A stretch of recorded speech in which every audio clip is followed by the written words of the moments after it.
예수님 하시는 말씀을 듣고 참 어렵도다 그렇게 말씀하는데요. 사실은 단어들은 쭉 나오는 단어들은 예수님 말씀 떡 생명 그렇게 반복해 가시면서 말씀을 주시는데 좀 어렵지요. 그러나 차근히 정리하면 어려운 내용이 아닌 줄 압니다.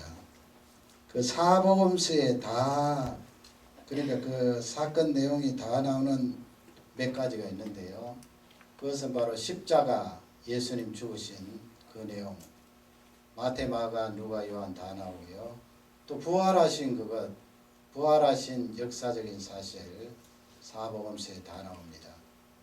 또 이제 오늘 읽으신 말씀 가운데 앞부분 1절에서 15절 사이에 나오는 말씀 떡 5개 물고기 2마리로 남자 장정만 5,000명 그러니까 여자분들까지 어린이까지 합치면 약 2만 명 되는 많은 사람들을 먹이신 그 기적 이건 마태, 마가, 누가, 요한 다 등장을 하는데요. 요한 사도께서 그 지금 예수님께서 떡을 가지고 5,000명 먹이신 그 의미를 이제 상세히 밝혀주고 있는데 떡 5개 가지고 5,000명 먹이셨다는 것은 굉장한 일이죠. 그것도 뭐 나중에 거두어 보니까 12광줄이 남은 조각이 있었더라. 2만 명 먹고 그만큼 남았다는 거예요. 마가복음에 보면은 다 배불리 먹고 그랬습니다. 우리가 뭐 음식을 먹을 때 조금 더 먹었으면 좋겠다 그런 게 아니고요. 그런 부족함이 아니고 다 배불리 먹고 야 이제는 실컷 먹었다 해서 남은 부스러기가 12광주리를 거두었으니 굉장한 이적이지요. 옛날이나 지금이나 이 먹는 문제가 제일 우리에게 중요한 이슈예요. 요즘 문명이 발달되고 살기가 좋아졌습니다만은 역시 우리에게 걸려있는 큰 문제는 먹는 문제 아니에요. 어떻게 하면 먹고 살고 따지고 들어가면은 그 문제예요. 옛날에는 더 했겠지요. 옛날에 뭐 양식 없으면 굶어 죽을 판이니 더 했습니다. 그러나 요즘도 마찬가지예요. 어떻게 하면은 입에 풀칠을 할까? 그게 우리의 주요한 관심사인데 예수님께서 그런 우리 사람들을 향하여서 직접 이적을 드러내시면서 거기에 대하여서 의미를 우리에게 가르쳐 주셨습니다. 그러니 이 말씀은 인생을 살아가는 우리에게 양쪽 다 해결해 주시는 그런 중요한 말씀이 되겠는데요. 15절 말씀에 가면은 그 예수님께서 사람들의 마음을 아셨어요. 그 사람들이 기다리고 있었던 왕이 바로 앞에 계시거든요. 왜냐하면 먹는 문제를 해결해 주셨습니다.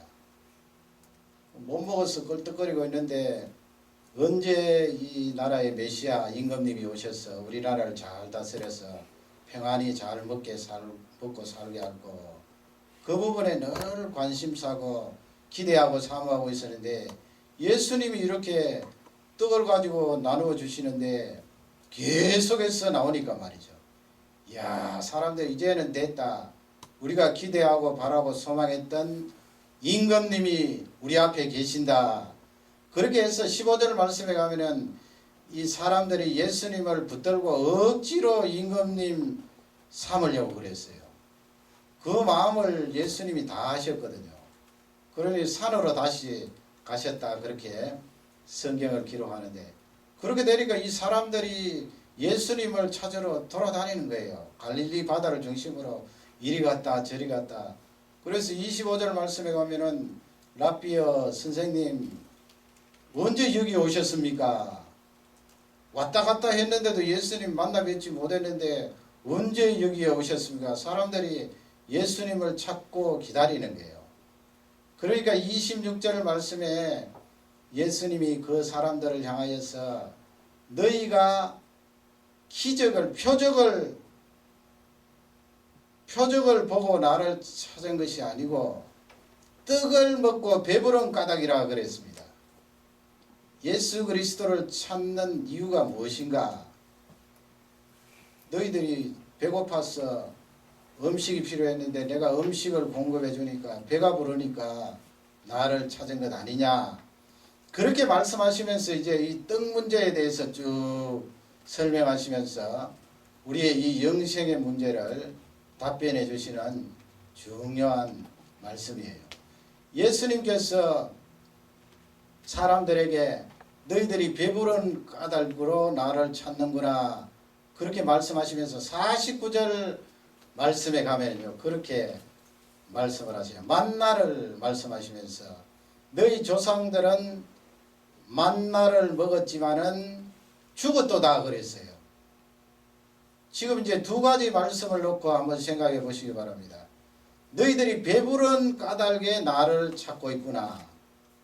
너희 조상들 이스라엘 백성들은 광야에서 만나를 날마다 먹었지만은 그들도 죽었다. 이 말씀이 무슨 말씀이에요? 우리 사람은 눈앞에 보이는 먹고 사는 문제를 가지고 늘 씨름하지만은 그것이 전부가 아니라는 말씀이에요.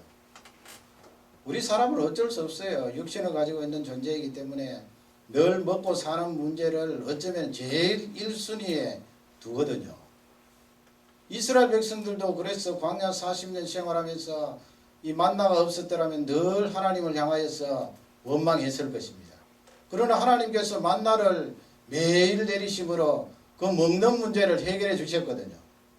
그러나 예수님 말씀은 그 먹는 문제 해결해 주었지만은 결국 그들도 죽었다는 거예요. 너희들이 나를 찾는 것은 배가 부른 까닭인데 그 육신이 먹고 살아야 하는 그 문제가 전부가 아니라는 거예요. 전부가 아니라는 말씀은 더 중요하고 결정적인 것이 있다는 말씀입니다. 그래서 35절 말씀에 가면 내가 뭐라고 말씀합니까? 생명의 떡이라 그러셨어요. 예수님 자신이 내가 생명의 떡이로라. 너희들이 늘 생각하고 열심히 땀 흘려 일하고 너희들이 추구하는 그 먹고 사는 문제가 전부가 아니고 그것보다도 훨씬 중요하고 인생 살아가야 되는데 반드시 해결해야 될 것이 있는데 그것이 바로 이 생명의 문제다. 그 생명의 문제를 주관하는 주인공이 바로 나다. 이 말씀이에요. 51절 말씀에 가면 거기에 예수님께서 내가 누구냐 밝히고 있지요. 예수님은 하늘로서 내려온 산떡이다. 그렇게 밝히시면서 하반절에 가면은 그 떡이 무엇이라고 말합니까? 떡이 예수 그리스도의 살이라 그랬어요. 세상의 생명을 위한 예수 그리스도의 살이다. 그러니까 52절 말씀에 사람들이 수근거렸잖아요. 저자가 자기 살을 먹으라고 하는구나. 그 사람들이 잘 못 알아들은 거죠. 53절 말씀에 가면 예수님께서 거기에 피를 추가하세요. 너희들이 내 살을 먹고 만일 너희들이 내 살을 먹지 않고 강조하는 거죠. 부정어로. 내 피를 마시지 아니하면 너희 속에 생명이 없느니라. 여러분 여기서 예수님께서 말씀하는 내 피와 내 살은 무엇을 말씀하는 거예요? 희생을 말하죠. 희생. 장차 십자가 위에서 돌아가실 때 우리 사람을 위하여 찢으신 그 육신, 흘리신 그 피, 그건 뭐 성경을 읽어보시면은 금방 들어오잖아요. 그러면 거기서 먹다 마시다 그 말씀은 뭐예요? 성찬을 말씀합니까? 성찬을 말씀하신다 해도 되지만은 지금 이 내용은 예수님 마지막 잡히시던 그날의 1년 전의 일이거든요.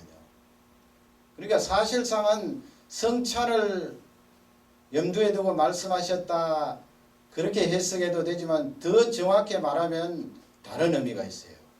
너희들이 내 살을 먹고 내 살을 마시지 아니하면 내 살을 먹고 내 피를 마시면 그 마시고 먹는다는 말씀은 연합을 말하는 거예요.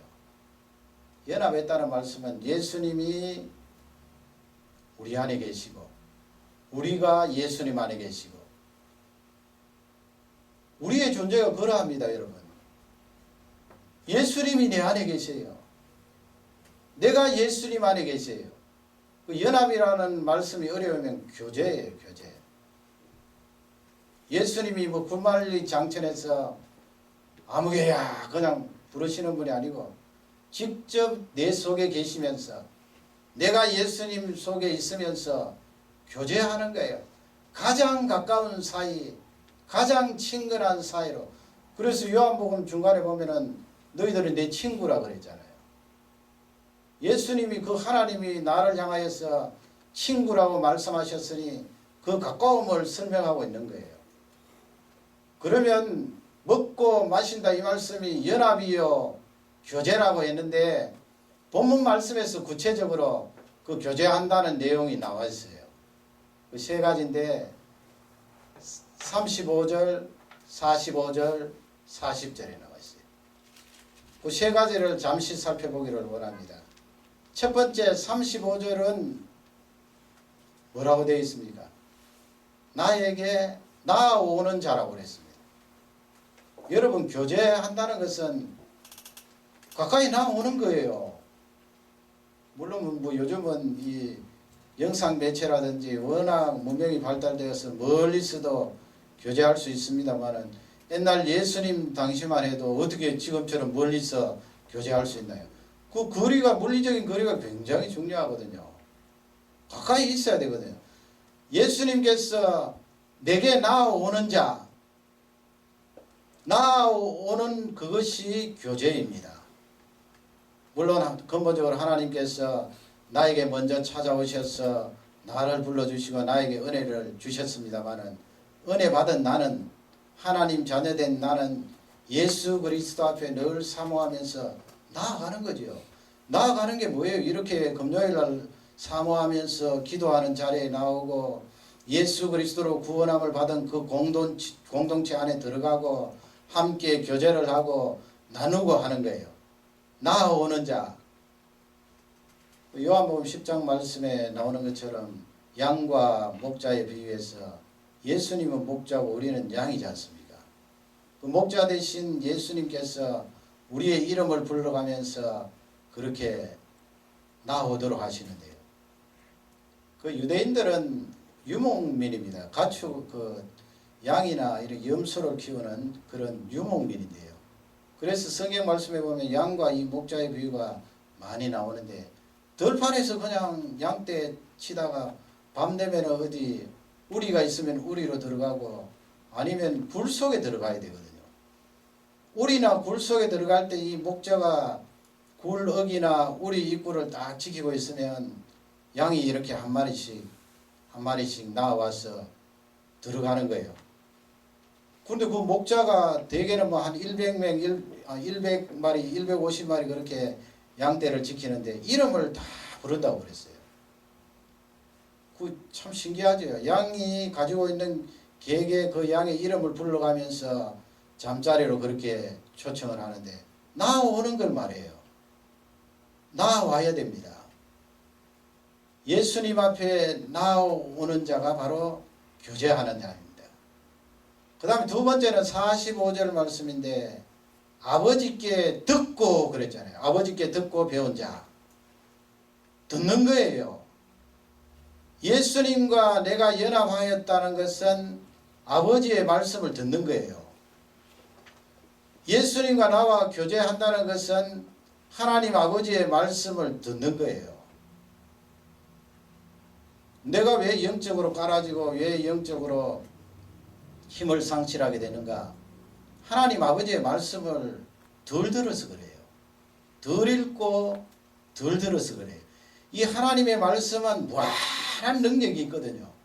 이 말씀을 읽을 때 우리에게 폭포수 같은 능력을 부어주시고 은혜를 부어주세요. 그 하나님 말씀 속에 예수님과 교제하는 깊은 감동이 있습니다. 요즘 여러분 하나님 말씀을 많이 읽으시겠죠. 어떻게 하든 내가 예수님과 깊이 교제하려면 하나님의 말씀을 많이 읽어야 돼요. 많이 들어야 돼요. 뭐 이 신학교에서 설교하게 돼서 배우고 또 가르치고 그렇게 하는데 되게 보면 그 가르치는 분들이 그런 말씀을 하세요. 우리 사람이 뭐 어린이는 집중할 수 있는 시간이 뭐 7분, 뭐 청소년은 뭐 몇 분, 어른들은 몇 분, 예를 들어 뭐 30분 지나면 어른들도 집중이 안 되어서 그렇게 길게 설교하면 안 된다고. 저는 그런 말씀을 절대적으로 반대해요. 근본적으로 우리가 하나님의 말씀을 들으려고 사모하려고 예수님과 교제하기 위해서 나올 때는 사모하는 마음을 가득히 가지고 있으면 그 시간이 문제가 안 되거든요. 꿀송이처럼 달아야 돼요. 그러니 벌써 내가 말씀을 듣기 전에 시간을 가지고 저울질 한다는 것은 그건 말도 안 되는 이야기예요. 예수님 앞에 굉장히 송구스러운 거거든요. 그래서 저는 우리 교육자님들 뭐 설교를 어느 정도 길게 해야 됩니까? 그런 질문도 없었지만은 강사님이든 부교육자님이든 그 설교하는 길이에 대해서 절대 이야기 안 합니다. 그것은 그분이 하나님의 말씀을 준비해서 받은 말씀대로 나와서 성령이 인도하시는 대로 준하는 거지요. 뭐 1시간을 하든 2시간을 하든. 물론 그 뒤에 예배 순서가 있고 시간이 있고 또 장소적인 제약이 있으면 관계없겠습니다만 근본적으로 우리 생각은 하나님 말씀 듣는데 사모해야 돼요. 지루한 게 어디 있습니까 여러분? 지루한 게. 지금 그 말씀을 통하여 예수님과 나하고 깊은 교제를 나누는데 어디에 지루한 게 있어요? 지루한 게 없거든요. 벌써 그렇게 나오면 나에게 하나님의 말씀을 사모하는 예수님과 깊이 교제하는 그 깊이가 얕다는 거예요. 너 나와 연합하고 있지. 나와 교제하고 있지. 하나님 아버지의 말씀을 듣고 했습니다. 세 번째는 40절 말씀이죠. 예수님께서 나를 보고 믿는 자마다 그랬잖아요. 예수 그리스도를 믿는 거예요. 믿는다는 말씀은 내 인생 전체를 그분께 내어 맡긴다는 거예요. 내어 맡기세요. 이 밤에 그분의 십자가 아래 나의 모든 것을 내어놓고 맡기세요. 내가 막 땀 흘리고 열심히 해봤자 소득이 크게 없잖아요. 맡겨버리세요. 그분께 완전히 맡겨버리면 그분이 내 인생을 주관하시고 책임져 주시고 영원한 그 영생의 은혜와 약속을 우리에게 허락하시는 것입니다. 54절 말씀에 가면은 예수님이 또 반복해서 내 살을 먹고 내 피를 마시는 자마다 인자의 살을 먹고 인자의 피를 마시는 자마다 영생을 얻었다고 말씀했는데요. 거기 앞쪽에 54절 앞쪽에 먹고 이 말씀은 앞쪽에 나오는 먹고하고 헬라어 단어가 다르거든요. 그 54절에 나오는 먹고 그 헬라어 단어는 먹는데 그냥 먹는 게 아니고요. 우리 아이들이 배가 잔뜩 고파 있는데 어머니가 아주 정성스럽게 맛있는 음식을 해다 놓으면 금방 한 그릇 뚝딱 하듯이 너무너무 즐겁게 먹는 거예요. 그러니 여러분 오늘 세 가지 예수님 앞에 나오는 것, 하나님의 말씀을 듣는 것, 그분께 맡기는 것, 이게 삶이 되어야 돼요. 즐거워야 돼요. 뭐 우리 여기 나오신 성도님들은 그런 분 없겠습니다만 야 이거 벌써 금요일인가 벌써 주일인가 그러면 안 되겠지요. 언제 주일이 오나 언제 금요일이 오나 언제 기도하는 시간이 오나 그렇게 예수님과 교제하는 사람은 즐거운 마음으로 예수 그리스도 앞에 나오고 그분의 말씀을 듣는다. 저도 이제 자녀들이 자꾸 나이가 성장함에 따라 자녀들 결혼을 위해서 또 우리 교회 청년들 많으니까 청소년들도 많고 결혼을 위해서 기도하잖아요. 그렇다고 내 자식을 위해서는 어떻게 기도합니까? 성도들의 자녀들이 결혼할 나이가 점점 차가는데요. 기도하는데 그 기도 내용 가운데 참 중요한 기도 내용은 하나님 아버지 우리 성도님들의 자녀들이 이제 성장해서 부모님의 품을 떠나 결혼을 할 텐데 저 자녀들이 결혼할 때 예수 그리스도와 깊이 교제하는 그런 인격적인 성숙을 가지고 결혼할 수 있도록 신앙을 키워주시고 훈련시켜 주십시오. 부모님의 품을 떠나서 남자와 여자가 이제 만나서 결혼을 하는데 그 결혼 생활 들어가는 첫 단계부터 그런 신앙적인 훈련이 되어 있지 않으면 그 어떻게 씁니까, 여러분? 두 사람이 어떻게 써요? 이미 부모님을 떠났는데 부모님이 날마다 전화통 붙들고 이래라 저래라 할 수도 없는 거예요. 이미 그들이 결혼을 하여서 두 사람이 이제 새로운 가정을 이루고 출발을 하는데 예수님과 교제가 되어 있지 않으면 어떻게 살아갈 거예요? 예수님 앞에 나오는 것도 안 돼 있고 예배가 안 돼 있다는 거예요. 기도가 안 돼 있다는 거예요.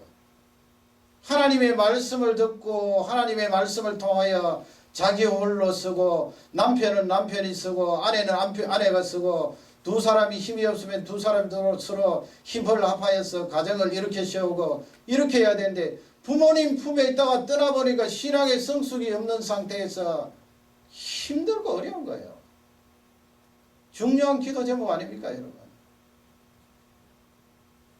우리 청소년 청년들 한번 생각해 보세요. 내가 부모님을 떠나서 결혼을 하게 되면 두 사람이 이제 가정을 이루어야 되는데 어떻게 가정을 이룰 거예요? 예수님과 깊은 교제가 중요하지 않아요. 기도 한번 제대로 하지 못하고 어려운 일이 있으면 무릎 한번 제대로 꿇지 못하면 어떻게 그 가정을 이끌어 나가고 그 어려움을 딛고 일었을 것인가? 늘 그 부분에 대해서 염려하면서 기도가 되지 않을 수 없는 거예요. 우리는 이렇게 금요일 날 나와서 하나님과 기도하면서 교제를 합니다. 여러분 이 밤에 자녀들을 위하여서도 기도하면서 이 자녀들이 홀로 서게 할 수 있도록 홀로 서게 하여서 어렵고 힘들 때 자동적으로 무릎을 꿇고 예수님 앞에 나아가고 하나님의 말씀을 펼쳐놓고 그 말씀대로 묵상하면서 그 말씀의 줄기를 잡는 자녀들이 되도록 그렇게 하려면 우리 부모님들이 선행을 해야 되겠지요. 모범이 돼야 되겠지요. 이런 깊은 인격적인 교제가 계속되어서 자녀들에게까지 큰 영향을 미치는 귀한 종들이 되시기를 주님의 이름으로 축원합니다. 우리 다 같이 기도하겠습니다.